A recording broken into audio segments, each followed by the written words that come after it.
it's Tony, and today we have, I guess, an educational video. So what we are going to talk about is a subject that people really don't like to discuss, but we think it's important, and we think if people start discussing it, it won't have such a taboo or kind of shield over it. Henry here is going to get a colonoscopy. My first. His first. Now, I got one a few years back, maybe about 6-7 years ago. And there's a lot of different reasons why we get colonoscopies, but we're getting at that age where they do recommend that we start getting them. Now, Henry here is getting one on Thursday. Today is Tuesday. Because he's diabetic, he has to do a 2-day prep. We'll go into that in detail, but this video is actually going to take place over a certain amount of days because we're going to talk right now about what it is, what we expect from it, and then we'll film as we get closer to the procedure. We'll film before and after the procedure, and then afterwards we'll have kind of like a wrap up. So, colonoscopy scares the heck out of people. People avoid this like the plague because when you think about it, it is, they're doing things to your body. Okay, so I will say this. I have had one done before. And if I had known what was done to me, I wouldn't have known. I really didn't. The prep work to me was the worst part. I have friends, I have family members who have gotten them done too. And for the most part, you don't feel it. It is not as bad as you think it is. In our mind, we make it up to be this huge thing. And actually, it's not. It's good for our health. I had stomach issues. They were trying to figure out what was wrong with me. Henry, is it because you're 50 or do they figure something's going on or? I'm 50. I just turned 50. And I know that with a colonoscopy, they can't always tell for the prostate if there's any problems. But prostate cancer runs in my family. My grandfather had it. My father had it. It's probably just a good idea to get that region looked at, even though it's not really part, Yeah.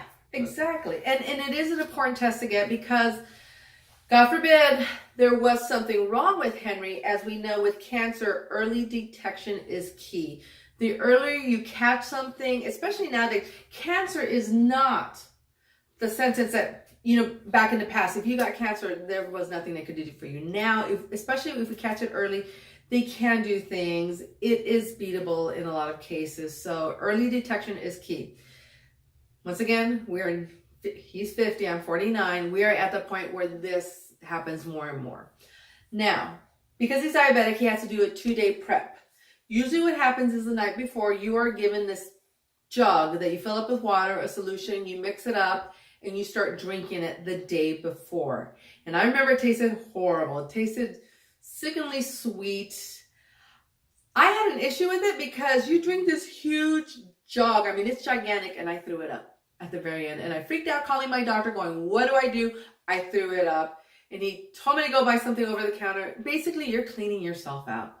That was the worst part of this whole experience for me. It sucked. Do you remember when you were little and your mother would give you like castor oil, X-Lax? My mother would put it in hot chocolate. Don't accept hot chocolate from my mama because it would just clean you out. That's what it's doing. It's cleaning you out. Because Henry's diabetic, he has to do a 2-day prep. He has to do clear liquids for 2 days. And then the night before, that's when he starts that actual solution prep. Well, it's actually a liquid diet the first day. But, kind of limited. He can have milkshakes, smoothies, liquids that you can't see through, he can drink. And then the second day, it's all liquids. Clear liquids. You have to be able to see through it, except for no red. You cannot have anything red because there's something in it. It can... I guess because it's red, you want to make sure. You want to make sure it doesn't stain. Now, what I like about the colonoscopy is they really do help you. They really do prep you for this. They let you know what's going on. Henry's doctor is really great. He goes to the VA and they called him yesterday to make sure he knew what was going on. So that's awesome. You ever go through this, make sure you ask your doctor. Make sure you are prepared for this. Talk to people. Get to know what they tell you because really it does sound like a scary procedure, but the more you know, I think it's easier for you. And it kind of helps ease your mind. Okay, other people know gone through this. It's not as bad as I think. It's still scary. It is scary. I'm not all that scared. I mean, if they find something, they find something. There's not much. They have to do this in order to see if there's a problem. And if there's a problem, they find it, then they can start to work on it. It is, in my mind, it is what it is, Whatever they find, good or bad. Okay, we'll just deal with it. Am I scared? No. Am I nervous? No. I'm going to be asleep for it. Yes. There's a part of it that we'll talk about later that I'm kind of interested in.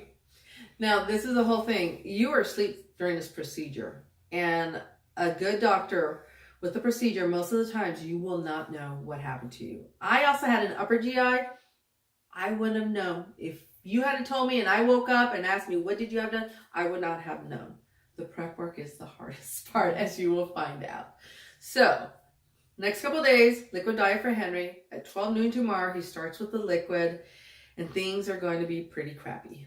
Literally. But is there any worries that you have about this? What do you, in your mind, what do you envision? No, I just got to get through the next 48 hours. That's it. I'm a little hungry now. I've had some broth today. I had a cup of coffee. And that's really about it. I'm going to have some cream of mushroom soup. And I'm going to go get a chocolate milkshake.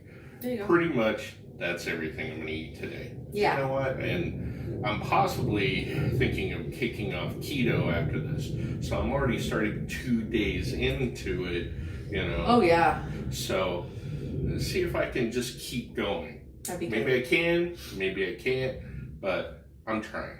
Now, if you do decide to, if you ever do get a colonoscopy, when you go get the procedure, you have to take someone with you because you are under anesthesia. So after the procedure, for me, that was, well, not for me, but for some people, it is the worst part because you do have anesthesia. One of the ways you get rid of anesthesia is you throw it up. I took a family member and that's exactly what happened to them both times. They threw up. But let me tell you something.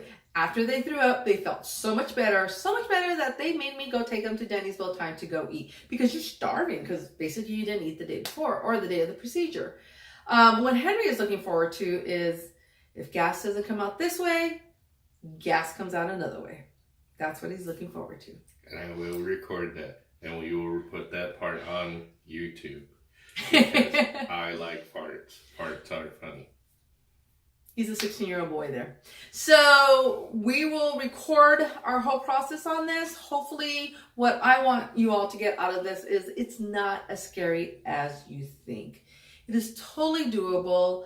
It's more to educate you all, to let you see exactly what it is, besides the actual procedure. You do get awesome pics out of it. I think you get awesome pics out of it. You do. One of the things with me is my doctor realized, the doctor after my procedure, first thing he tells me is, you take ibuprofen. You take too much ibuprofen. And I was like, how do you know? Supposedly when you take a lot of ibuprofen, the inside of you looks like snake skin. It has this look to it. And that's how you could tell I did ibuprofen. Because of that, I really don't take it anymore because you can't lie to the doctor when you got visual proof like that. But it's actually a really amazing procedure when you think about it, and it can help with so many things. So I hope you watch this video, and we'll see what happens tomorrow. Yep. Bye. Okay, so today is Thursday morning, and it is the morning of Henry's procedure. In about an hour and 2 hours, this is going to begin. So you did the prep work yesterday. Past 2 days, how has that been? The last 6 hours have been the toughest. Yeah, pretty crappy, right? Clean it out. Yeah, so, but it wasn't, how did the solution taste? It tastes like bad Gatorade. It's hard to say. It's really granular. Has texture. Yeah. Was it better with a straw? No. Was it better cold? Yes. Okay. So you do that to basically clean you out, and he hasn't had anything to eat for the past 5 hours? 4 or 5 hours? Right? Yeah. No liquids, nothing. Last thing I had to eat was a thing of Jell-O. So, yes. Orange Jell-O is the best. So we're going, and we'll check in with you guys later. Bye. Okay, so it is Thursday afternoon. Henry has had his colonoscopy. He's eaten. We're home now. So now it's time to wrap this up and see exactly how was the procedure? Was it what you thought? And his final views on this. Now, one thing that Henry, it took about 2 hours. Took 2 hours exactly. And when I saw him, he told me that they did not give him anesthesia. They sedated me. They gave me a painkiller and like a sedative. And I was awake for the whole damn thing. I saw it on the camera, felt it. Which is weird because I've talked to quite a few people who have had colonoscopies, and he's the first one who has told me he's been awake for this. Most people sleep through it. You know, we're under general anesthesia. We're out of it, but Henry was not. So I don't know the reason behind that. Could be a bunch of different reasons. I don't know, because he's diabetic. I don't know. But how did it feel like? I was roto-rooted. Could you feel it? Yes. Well, I Was felt it painful? pressure. Okay. No, it was uncomfortable. There was no pain, but it was uncomfortable. Okay. So that's good. So from what you told me, you guys were joking, you're laughing. Yeah. Before, there was, There's some jokes. Now, the bad thing about the fact that he was under anesthesia is he did not get to get any of those after colonoscopy farts that he was looking forward to. Looking forward to. That was my major thing I was looking forward to. I'm so sorry. Yeah, didn't happen. Yeah, so we don't have to suffer through it.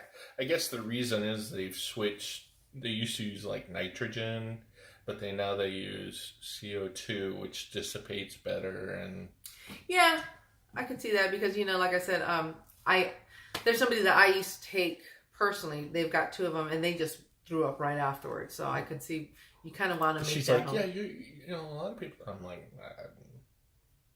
no, yeah. So yeah, and then we got him, went home. Well, actually, went to go eat, and here we are. So, if you're a guy and you're dreading a colonoscopy, honestly, the hardest part is the prep. Yeah. The rest of it was really easy. There are a lot of men who do not want to get colonoscopies.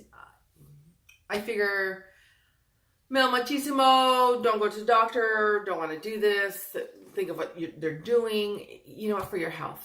For your health, it is important that you get one done. And that's why we're doing this, is because it is not what we think it is. Colon cancer caught quick is very survivable. It is. And that's what they were telling me there. You know, if you can get it, you know, or diagnose early, it's very treatable, and it's one of the easiest treatable cancers. So, I mean, come on, if that's all the hang up is. Exactly.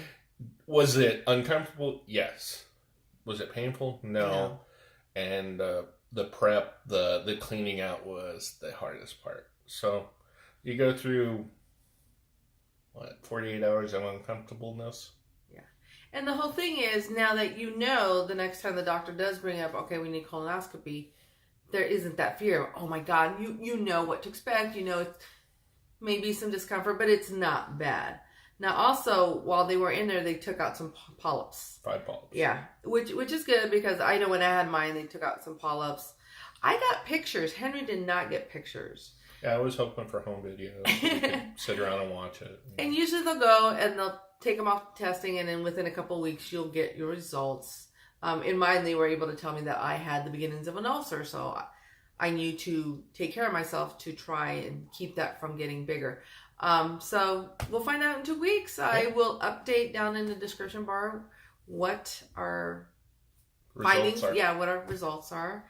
I hope you guys took something out of this. I hope this makes you more, when you find out you have to get a colonoscopy, that you'll be like, okay, you know what? I can do this. I'm not going to be scared about it, because we should be scared about it. And actually, because certain kind of cancer run in my family, I kind of even request, I'm like, look, do I need one? It started early on, so yeah. Hey, if it runs in your once we get to 50, that's one of the tests that they start wanting to do. So yeah, if there is cancer in your family, you should definitely be proactive. Get that test done. I think, is it every 5 years? I'm not really sure. It depends on what they find. I have to do a follow-up in a year. Okay. So, but you know what? it is not as bad as we think it is. It is very doable. And now we know, and hopefully you know. Mm-hmm. And hopefully this will have changed your views on colonoscopies. So Good.